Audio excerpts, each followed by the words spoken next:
امام ابو داؤد رحمۃ اللہ علیہ اپنے استادوں کے واسطے سے حدیث پاک صحابی رسول حضرت براء ابن عازب رضی اللہ تعالی عنہ سے نقل فرماتے ہیں، قال حضرت براء ابن عازب فرماتے ہیں خرجنا مع رسول اللہ صلی اللہ علیہ وسلم فی جنازۃ رجل، ہم ایک شخص کے جنازے میں رسول اللہ کے ہمراہ تھے، من الانصار، وہ انصاری صحابی تھا، فانتہینا الی القبر لما یلحد، جب قبر وہ لحد کھودی جا رہی تھی ہم وہاں موجود تھے، ہم وہاں بیٹھ گئے، فجلس رسول اللہ صلی اللہ علیہ وسلم وجلسنا حولہ، ہم بھی بیٹھے، رسول اللہ بھی تشریف فرما ہوئے، کأنما علی رؤوسنا الطیر، ہمارے سروں پہ گویا پرندے بیٹھے ہوں، ہم اس طرح ادب میں رسول اللہ کے احترام میں بیٹھے، وفی یدہ عود، رسول اللہ صلی اللہ علیہ وسلم کے ہاتھ مبارک میں ایک چھوٹی سی چھڑی تھی، ینکت بہ الارض، حضور پاک علیہ السلام زمین پر وہ مار رہے تھے، فرفع راسہ، اسی اثناء میں اللہ کے رسول صلی اللہ علیہ وسلم نے سر مبارک اٹھایا، فقال، اور ہمیں ارشاد فرمایا، استعیذوا باللہ من عذاب القبر، اے لوگو اللہ سے پناہ مانگو اس عذاب قبر سے، مرتین او قال ثلاثہ، 2 یا 3 مرتبہ اللہ کے رسول صلی اللہ علیہ وسلم نے ارشاد فرمایا، وقال، اور رسول اللہ صلی اللہ علیہ وسلم نے پھر ارشاد فرمایا، وانہ لیسمع خفق نعالہم اذا ولوا مدبرین، فرمایا لوگو جب تم کمر پھیر کے جا رہے ہوں گے اس کو دفن کرنے کے بعد، یہ تمہاری جوتیوں کی آہٹ سن رہا ہوگا، اور پھر حین یقال، اس وقت اس سے سوالات ہوں گے اور اسے کہا جائے گا، یا ھذا، اوے بندے، مر ربک، تیرا رب کون ہے، وما دینک، تیرا دین کیا ہے، تیرا مذہب کیا ہے، ومن نبیک، تیرے نبی کون ہے۔ اس جگہ حضور پاک علیہ السلام نے فرمایا وَيَأْتِيهِ مَلَكَانِ، فرمایا 2 فرشتے اس کے پاس آئیں گے، فَيُجْلِسَانِهِ، اسے اٹھا کر بٹھا دیں گے، فَيَقُولَانِ لَهُ مَن رَبُّكَ، وہ دونوں فرشتے یعنی منکر اور نکیر اس سے پوچھیں گے تیرا رب کون ہے، فَيَقُولُ رَبِّيَ اللَّهُ، یہ کہے گا میرا رب اللہ ہے، فَيَقُولَانِ لَهُ، وہ اس سے پوچھیں گے مَا دِينُكَ، تیرا مذہب کیا ہے، تیرا دین کیا ہے، فَيَقُولُ دِينِيَ الْإِسْلَامُ، یہ کہے گا میرا دین الاسلام، اسلام میرا مذہب ہے، فَيَقُولَانِ لَهُ، وہ اسے کہیں گے مَا هَذَا الرَّجُلُ الذي بعث فيكم، رسول اللہ صلی اللہ علیہ وآلہ وسلم کی طرف فرمائیں گے یہ شخص کون ہے جو تم میں بھیجے گئے، وہ کون ہے، قال، وہ کہے گا، فیقول هو رسول اللہ صلی اللہ علیہ وسلم، وہ میرے پاک پیغمبر حضرت محمد صلی اللہ علیہ وسلم ہے، فیقولان له، فیقولان، وہ دونوں اس سے کہیں گے، وما يدريك، تجھے کیسے پتا، فیقول، یہ کہے گا، قرأت کتاب اللہ فآمنت به وصدقت، کیونکہ میں نے قرآن کریم پڑھا تھا، میں نے قرآن کریم کی تصدیق کی تھی، فذلك قول اللہ عز وجل، یہی اللہ رب العزت کا فرمان ہے۔ یہ رسول اللہ صلی اللہ علیہ وسلم حدیث میں ایک آیت کریمہ سے استدلال فرما رہے ہیں، سورۃ ابراہیم کی آیت نمبر 27 سے، یثبت اللہ الذین آمنوا بالقول الثابت فی الحیاۃ الدنیا وفی الآخرہ، فرمایا میرے اللہ فرماتے ہیں میں مسلمان کو دنیا اور آخرت میں کلمے پر مضبوط رکھتا ہوں، فرمایا یہ مضبوط رکھنا قبر کے سوالات کے جواب دینے کی طرف اشارہ ہے۔ پھر اللہ کے رسول نے فرمایا فینادی مناد من السماء، آسمان والا آواز دے گا، ان صدق عبدی، آسمان سے آوازیں آئیں گی میرے بندے نے سچ بولا، فافرشوا له من الجنہ، جنت کا لباس دے دو، وافتحوا له بابا الى الجنہ، جنت کی کھڑکی دے دو،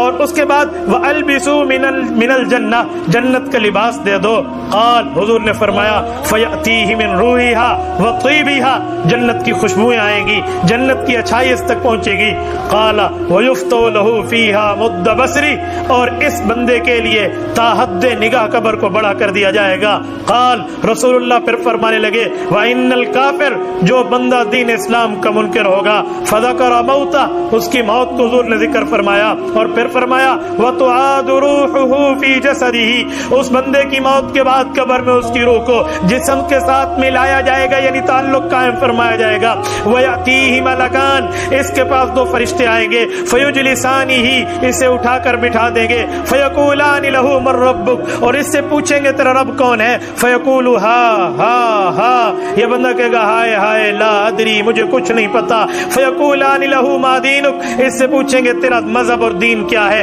فَيَقُولُ، یہ کہے گا ہا لا ادری، ہائے ہائے مجھے کچھ نہیں پتا، فَيَقُولَانِ مَا هَذَا الرَّجُلُ الَّذِي بُعِثَ فِيكُمْ، رسول اللہ صلی اللہ علیہ وسلم کے لیے اس سے سوال ہوگا کہ وہ کہے گا ہا لا ادری، ہائے میری بربادی، مجھے کچھ نہیں پتا، فَيُنَادِي مُنَادٍ مِّنَ السَّمَاءِ، آسمان سے آواز دینے والا آواز دے گا ان کذب،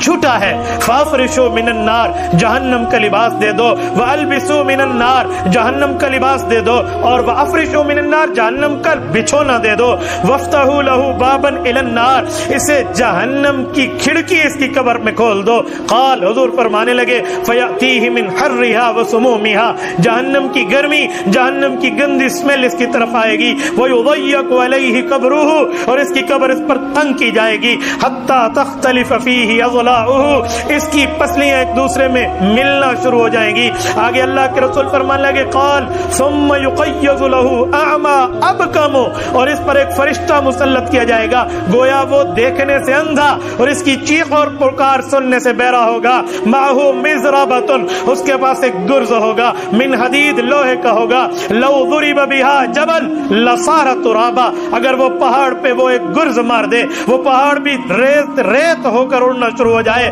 قال حضور فرمان لگے فیضربه بها ضربۃ وہ اسے جب ایک چوٹ مارے گا، یسمع ما بین المشرق والمغرب یہ ہوگا تو قبر میں لیکن اتنا زور سے چیخے گا کہ کیا مشرق کی دوریاں کیا مغرب کی بلندیاں وہاں تک اس کی چیخ پہنچے گی، الا الثقلین فرمایا سب سنیں گے لیکن انسان اور جن نہیں سنیں گے، فیصیر ترابا یہ پھر مٹی میں مل جائے گا، ثم تعاد فی الروح پھر اس پر روح پھونکی جائے گی، پھر یہی معاملہ ہوگا۔ میرے دوستو یہ حدیث پاک اس میں موجود ہے، رسول اللہ صلی اللہ علیہ وسلم کی زبان اقدس سے ہے، براء بن عازب رضی اللہ تعالیٰ عنہ کے واسطے سے ہے، اور حضرت براء بن عازب رضی اللہ تعالیٰ عنہ یہ پوری ترتیب رسول اللہ صلی اللہ علیہ وسلم کو نقل فرما رہے ہیں، جنت کا منظر بھی دے رہے ہیں، جہنم کا منظر بھی دے رہے ہیں، اور ارشاد فرماتے ہوئے جنت کا معاملہ بتایا، جہنم کی بتایا، مسلمان کا جواب بھی بتائے اور غیر مسلم کے جواب بھی بتائے۔ اللہ ہمارے اوپر قبر کے ماحول کو صحیح فرمائے، اللہ ہمیں جنت کا لباس، جنت کا بچھونا، جنت کی کھڑکی ہمارے قبروں میں عطا فرمائے۔